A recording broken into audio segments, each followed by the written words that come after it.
Cette semaine, dans Inside, les coulisses du Figaro, je vous invite au Mokatam, un quartier du Caire avec les forçats de l'aluminium. Cette poubelle fumante, poussiéreuse et coupe-gorge pour les uns, extraordinaire centre de tri des déchets pour les autres. Mais avant d'entrer dans le vif du sujet, en haut à gauche de l'écran vient de s'afficher un pictogramme. En cliquant dessus, vous êtes automatiquement dirigé vers ce grand reportage du Figaro Magazine, signé par Olivier Michel et illustré par Isabelle Serrault.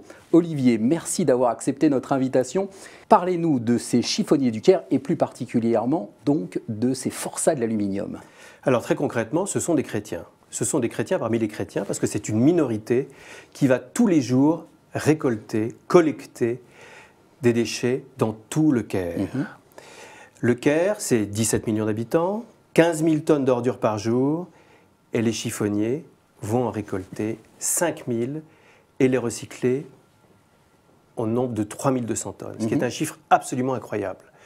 Donc chrétiens, gros travailleurs, marginaux, peu appréciés, tout en étant très appréciés parce qu'ils font du Caire une ville plus propre que ce qu'elle ne serait s'ils n'étaient pas là. Vous décrivez des conditions de vie assez pénibles et pourtant, à vous lire, il y a une joie de vivre extraordinaire.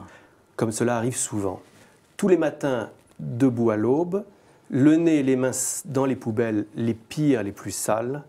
Ils vont revenir chez eux 4 heures après pour tout trier, toujours à main nue. Ça peut être des déchets hospitaliers, ça peut être le pire du pire, pour pouvoir recycler après du plastique, du carton, du métal. Et on va le voir plus précisément dans le Figaro Magazine, avec l'aluminium et des millions de canettes au quotidien. Ils ont une formule magique?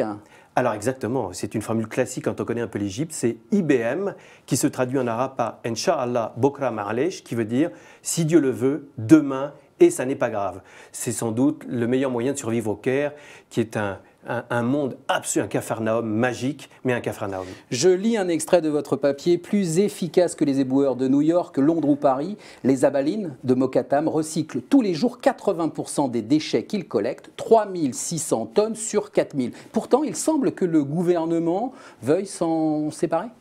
Tout simplement parce que finalement, quand vous avez un membre de la famille qui n'est pas très propre, qui fait un métier qui n'est pas parfaitement recommandable, mais qui est utile, que faites-vous? Eh bien tout simplement, vous ne le voyez plus, vous ne l'entendez plus et vous le laissez travailler pour votre plus grand bien. Quel souvenir gardez-vous de cette rencontre avec une famille qui, elle, s'est spécialisée justement dans la recherche d'aluminium? Et surtout le recyclage, à fait. Eh bien c'est simple. Pour rentrer chez eux, c'était dans le noir et au milieu d'immondices. Passer la porte, c'était un appartement grand, vaste et propre comme on en trouve en Suisse. On pouvait manger sur le sol, les gens étaient dignes, beaux, intéressants et finalement nous invitaient à déjeuner comme on aurait pu l'être dans un des meilleurs restaurants au monde.